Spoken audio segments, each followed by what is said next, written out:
10 number প্ৰশ্নটো চোৱা যদি x³ + ax² + bx + c বহুপদটোৰ শূন্যবোৰৰ এটা শূন্য -1 তেন্তে আন দুটা বা আন শূন্য দুটাৰ পূৰণফল হ'ব কিমান?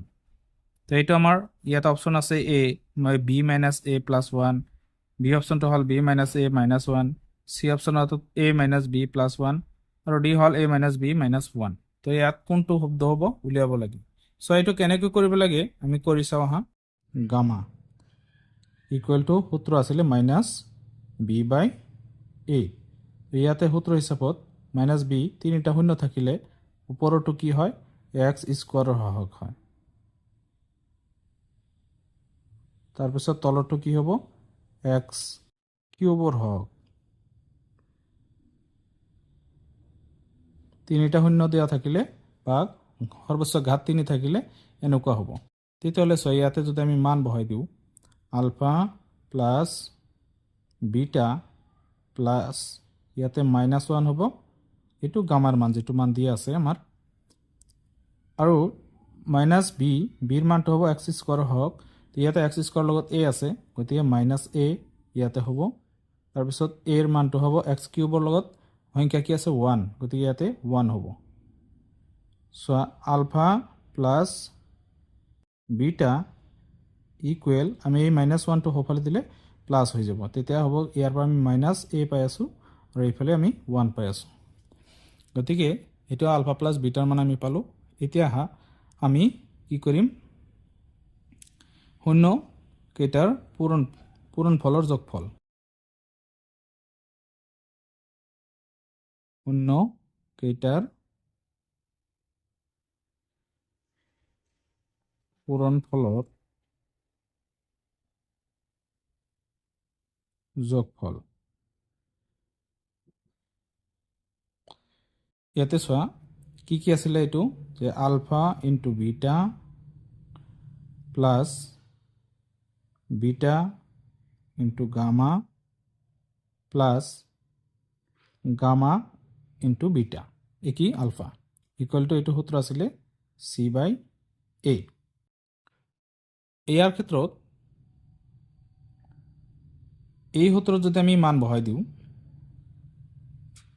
আলফাৰ মান কিমান আছিলে, যে আলফাৰ মান আছিলে এইটো আলফাৰ মান দিয়া নাই ইয়াতে, গতিকে আমি মান উলিয়াম যিটোৰ মান দিয়া আছিলে সেইটো মান উলিয়াই ল'ম।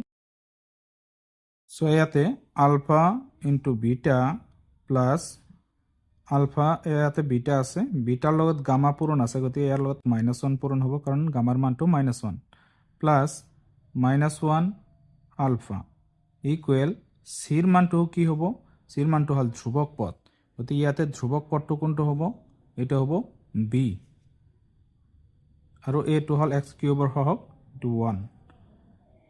তেতিয়াহ'লে চোৱা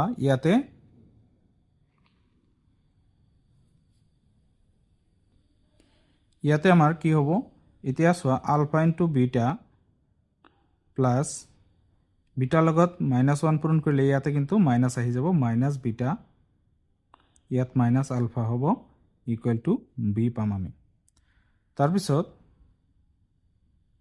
ইয়াত আমি এটা কাম কৰিব পাৰোঁ যে আলফা বিটা এই দুয়োটাৰ পৰা মাইনাছ কমন ল'লে তেতিয়া আলফা আমি আগত লিখি বিটাটো আমি পিছত লিখিব পাৰিম, কাৰণ এই দুয়োটা প্লাছত আহি যাব, তেতিয়া মাইনাছ কমন ল'লে মাইনাছেৰে আকৌ পূৰণ কৰিলে কিন্তু মাইনাছ হৈ যাব বি।